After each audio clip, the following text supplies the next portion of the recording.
नमस्कार शेतकरी मित्रांनो, आपल्या हक्काच्या युट्यूब चॅनल मध्ये सर्व शेतकरी बांधवांचं हार्दिक स्वागत आहे। सर्व शेतकरी बांधवांना एकच विनंती आहे, हा व्हिडिओ शेवटपर्यंत बघा, कारण की आपण या व्हिडिओच्या माध्यमातून खरीप हंगाम 2025 च्या म्हणजे यंदाच्या सरसकटच्या पिकमाच्या वाटपा संदर्भामध्ये सगळ्यात महत्त्वाचा असा अपडेट घेण्याचा प्रयत्न करणार आहोत। आणि यंदाचा सरसकटचा पिकमा ज्या ज्या जिल्ह्याची अंतिम आणेवारी 50 पैशापेक्षा कमी येईल त्या जिल्ह्यातील शेतकऱ्यांना मोठ्या प्रमाणामध्ये यंदाचा पिकमा वाटप होणार आहे। त्यामुळे आता एका जिल्ह्याची अंतिम आणेवारी आता जाहीर व्हायला सुरुवात झालेली आहे। आता आपण या व्हिडिओच्या माध्यमातून काही जिल्ह्यांची अंतिम आणेवारी बघण्याचा प्रयत्न करणार आहोत आणि त्या जिल्ह्यामध्ये कधीपासून पिकमा वाटप होणार याच्या संदर्भामध्ये सुद्धा माहिती घेण्याचा प्रयत्न करणार आहोत। आणि ही अंतिम आणेवारी तालुका निहाय असणार आहे, जिल्हा निहाय असणार आहे, तालुका निहाय असणार आहे आणि गाव निहाय ही अंतिम आणेवारी आपण बघण्याचा प्रयत्न करणार आहोत। तर नमस्कार, मी ज्ञानेश्वर सवणकर स्वागत करतो आपल्या हक्काच्या युट्यूब चॅनल मध्ये। सर्वांना एकच विनंती आहे, व्हिडिओ शेवटपर्यंत बघा आणि चॅनलला सुद्धा सबस्क्राइब करा। तर मित्रांनो, चला तर व्हिडिओला सुरुवात करूया। तर मित्रांनो, अंतिम आणेवारी का महत्त्वाची असते? अंतिम आणेवारी ज्या जिल्ह्याची 50 पैशापेक्षा कमी येत असते त्या जिल्ह्यातील शेतकऱ्यांना मोठ्या प्रमाणामध्ये सवलती लागू होत असतात। त्याच्यामध्ये सगळ्यात महत्त्वाचं अपडेट आणि सगळ्यात महत्त्वाचं म्हणजे ज्या ज्या जिल्ह्याची अंतिम आणेवारी 50 पैशापेक्षा कमी येत असते त्या जिल्ह्यातील शेतकऱ्यांच्या खात्यामध्ये मोठ्या प्रमाणामध्ये सरसकट पिकमा असेल, 75% असेल, कापणी अंतर्गत किंवा पोस्ट हार्वेस्ट असेल, हा पिकमा मोठ्या प्रमाणामध्ये वाटपाचा मार्ग मोकळा होत असतो। तर याच्यामध्ये आपण काही जिल्ह्याची अंतिम आणेवारी सर्वप्रथम बघण्याचा प्रयत्न करणार आहोत। याच्यामध्ये पहिला जिल्हा आहे छत्रपती संभाजीनगर। मित्रांनो, जिल्हाधिकारी छत्रपती संभाजीनगर यांच्या माध्यमातून या जिल्ह्याची संपूर्ण अंतिम आणेवारी जाहीर झालेली आहे। कालच ही अंतिम आणेवारी जाहीर झाली आणि छत्रपती संभाजीनगर जिल्ह्याची एकूण अंतिम आणेवारी 46.70 पैसे आलेले आहे। त्यामुळे छत्रपती संभाजीनगर जिल्ह्यामध्ये यंदाचा सरसकट पिकमा वाटपाचा मार्ग अखेर मोकळा झालेला आहे। ज्याच्यामध्ये छत्रपती संभाजीनगर जिल्ह्यातील छत्रपती संभाजीनगर तालुक्यातील संपूर्ण गावांची अंतिम आणेवारी 46.70 आलेली आहे। यानंतर दुसरा तालुका आहे पैठण। पैठण तालुक्यातील सर्व गावाची अंतिम आणेवारी 46.11 पैसे ही आलेली आहे। याचबरोबर फुलंब्री तालुक्यातील संपूर्ण गावाची अंतिम आणेवारी 49 पैसे म्हणजेच 50 पैसेपेक्षा कमी आलेली आहे। यानंतर वैजापूर तालुक्यातील संपूर्ण गावाची आणेवारी 47.15 पैसे ही आलेली आहे। त्यामुळे वैजापूर तालुक्यातील शेतकऱ्यांसाठी अत्यंत आनंदाची बातमी आहे। त्यानंतर गंगापूर तालुक्यातील सर्व शेतकऱ्यांची असेल किंवा सर्व गावांची आणेवारी 48.15 पैसे आलेले आहे। त्यानंतर खुलताबाद तालुक्याची अंतिम आणेवारी ही 48 पैसे आहे। त्यानंतर सिल्लोड तालुक्याची आणेवारी 48 पैसे आहे। त्यानंतर कन्नड तालुक्याची आणेवारी सुद्धा 50 पैशापेक्षा कमी म्हणजेच 48 पैसे आहे। आणि शेवटचा तालुका सोयगाव आहे आणि सोयगाव तालुक्याची सुद्धा आणेवारी 50 पैशापेक्षा कमी म्हणजेच 48 पैसे काढण्यात आलेले आहे। आणि एकूण छत्रपती संभाजीनगर जिल्ह्याची अंतिम आणेवारी 50 पैशापेक्षा कमी म्हणजेच 46.70 पैसे आलेले आहेत। त्यामुळे छत्रपती संभाजीनगर जिल्ह्यातील शेतकऱ्यांना यंदाचा पिकमा वाटपाचा मार्ग अखेर मोकळा झालेला आहे। पिकमा वाटप व्हायला अंतिम आणेवारीचा फार मोठा रोल असतो, आधार असतो। त्यामुळे छत्रपती संभाजीनगर जिल्ह्यातील शेतकऱ्यांसाठी अत्यंत आनंदाची बातमी आहे। मित्रांनो, त्यानंतरचा दुसरा जिल्हा आहे जालना जिल्हा। मित्रांनो, जालना जिल्ह्यातल्या एकूण 965 गावांची अंतिम आणेवारी जाहीर झालेली आहे। आता तालुका निहाय आणि गाव निहाय अंतिम आणेवारी जालना जिल्ह्याची बघण्याचा प्रयत्न करूया। एकूण जालना जिल्ह्याची अंतिम आणेवारी 50 पैशापेक्षा कमी आहे। ज्याच्यामध्ये जालना जिल्ह्यामध्ये 965 गावांची आणेवारी ही 50 पैशापेक्षा कमी आलेली आहे। ज्याच्यामध्ये जालना तालुक्याची आणेवारी सुद्धा 50 पैशापेक्षा कमी आहे। बदनापूर तालुक्यातील सर्व गावांची आणेवारी 50 पैशापेक्षा कमी आहे। भोकरदन तालुक्यातील सुद्धा सर्व गावांची आणेवारी 50 पैशापेक्षा कमीच आहे। जाफराबाद तालुक्यातील संपूर्ण गावांची आणेवारी 50 पैशापेक्षा कमी आहे। त्यानंतर परतूर, मंठा असेल, अंबड असेल किंवा घनसावंगी असेल, परतूर, मंठा, अंबड, घनसावंगी या सर्व तालुक्यातील सर्व गावांची आणेवारी 50 पैशापेक्षा कमी आलेली आहे। त्यामुळे जालना जिल्ह्यातील 965 गावातील शेतकऱ्यांसाठी अत्यंत आनंदाची बातमी आहे, कारण की यंदाचा पिकमा वाटपाचा मार्ग सगळ्यात मोठा हा शेतकऱ्यांसाठी मोकळा झालेला आहे।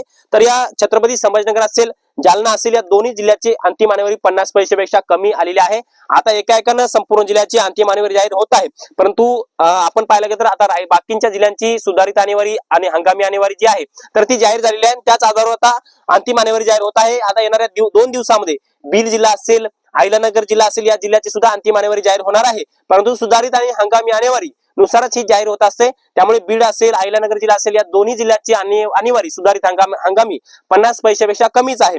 त्यानंतर सोलापूर जिल्हा असेल, नांदेड जिल्हा असेल, बुलढाणा असेल, धाराशिव असेल किंवा लातूर असेल, या जिल्ह्याची सुद्धा आणेवारी सुधारित असेल, हंगामी असेल, 50 पैशापेक्षा कमीच आहे। त्यानंतर परभणी असेल किंवा अमरावती असेल, नाशिक, जळगाव, हिंगोली असेल, यवतमाळ असेल, या सुद्धा जिल्ह्यांची सुधारित आणेवारी, हंगामी आणेवारी 50 पैशापेक्षा कमीच आहे आणि अंतिम आणेवारी सुद्धा त्याच अहवालावर येणार आहे, कारण की मागच्या 5 वर्षाचं उत्पादन हायेस्ट उत्पादन आणि यंदाचं उत्पादन किती झाले, मग मागच्या 5 वर्षाचं आणि यंदाचं उत्पादन हे कंपॅरिझन केलं जाते आणि यंदा उत्पादन किती कमी झालेलं आहे त्यानुसार सगळं काढून ही अंतिम आणेवारी जाहीर होत असते, त्याच आधारावरती यंदाचा पीक विमा भेटणार आहे।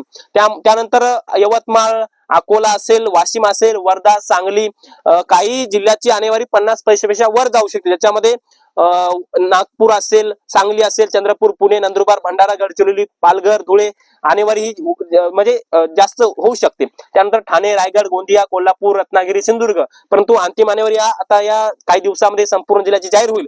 परंतु ज्या ज्या जिल्ह्याच्या सुधारित आणि हंगामी आणेवारी जाहीर झाल्यात 50 पैशापेक्षा कमी, तर त्या जिल्ह्यातील शेतकऱ्यांची अंतिम आणेवारी सुद्धा 50 पैशापेक्षा कमीच येण्याची दाट शक्यता असते। परंतु अंतिम आणेवारी का महत्वाची असते, कारण की अंतिम आणेवारीचा अहवाल जो असतो तर ते उत्पादनावर आधारित असतो।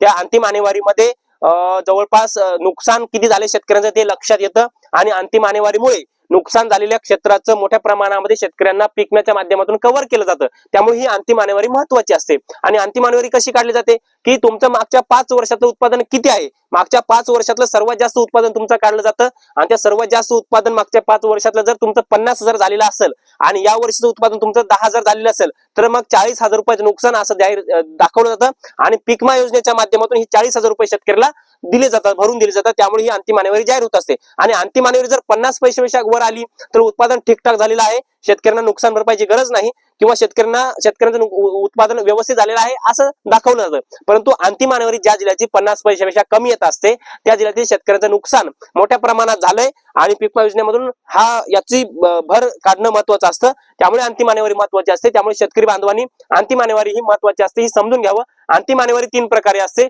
पेरणी झाल्यानंतर हंगामी आणेवारी जाहीर होत असते, मध्यंतरी पीक मध्यंतरी असल्यावर त्याची सुधारित आणेवारी जाहीर होत असते आणि पीक कापल्यावर ही अंतिम आणेवारी जाहीर होत असते। आणि ही अंतिम आणेवारी जिल्हा प्रशासनाच्या माध्यमातून तलाठी असतील, ग्रामसेवक असतील किंवा तुमचे तालुका कृषी सहाय्यक असतील किंवा तुमच्या गावचे कृषी सहाय्यक असतील यांच्या माध्यमातून अंतिम आणेवारी ही काढली जाते, संपूर्ण अहवालानुसार काढली जाते।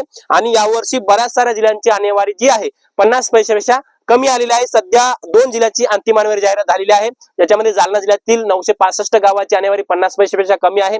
याचबरोबर छत्रपती संभाजीनगर जिल्ह्याची संपूर्ण आणेवारी 50 पैशापेक्षा कमी म्हणजे 46 पैसे आहे, त्यामुळे मोठ्या प्रमाणामध्ये यंदाचा पीक विमा वाटप व्हायला मदत होणार आहे। परंतु राज्य सरकारच्या माध्यमातून यंदाचा जो पीक विमा आहे सरसकट मंजूर झालेला आहे, परंतु आणखीन एक सरसकट पीक विमा वाटप होण्यासाठी एक आधार अंतिम आणेवारीचा हा मिळणार आहे। त्यामुळे यंदाचा पीक विमा जो आहे राज्यातील 46 लाख शेतकऱ्यांना सरसकट पीक विम्याचं वितरण राज्य सरकारच्या माध्यमातून होणार आहे, म्हणजे विमा कंपन्यांच्या माध्यमातून होणार आहे आणि हा लवकरच यंदाचा पीक विमा जानेवारी महिन्यापासून शेतकऱ्यांच्या खात्यामध्ये वितरित होऊ शकतं। राज्य सरकारचे 2,500 कोटी रुपयाचं राज्य हिस्सा अनुदान, केंद्र सरकारचं 2,500 कोटी रुपये केंद्र हिस्सा अनुदान आणि दोन्हीचं मिळून 5,000 कोटी रुपये या विमा कंपन्यांना मिळाल्यावर लवकरच यंदाच्या पीक विम्याचं वितरण हे शेतकऱ्यांच्या खात्यामध्ये होणार आहे। 46 लाख शेतकऱ्यांना 5,000 कोटीपेक्षा जास्तच्या पीक विम्याचं वितरण यंदा होऊ शकतं मोठ्या प्रमाणामध्ये। सरसकटचा पीक विमा यंदा किमान 17,500 रुपये तरी शेतकऱ्यांना मिळणार आहे, अशी माहिती सुद्धा आपल्याला सरकारच्या वतीनं देण्यात आलेली आहे। तर मित्रांनो, आपण या व्हिडिओच्या माध्यमातून अंतिम आणेवारी आणि पीक विम्याच्या वाटपा संदर्भामध्ये महत्त्वाचा असा अपडेट घेण्याचा प्रयत्न केलेला आहे। आता जसे जसे जिल्ह्यांची आणेवारी जाहीर होईल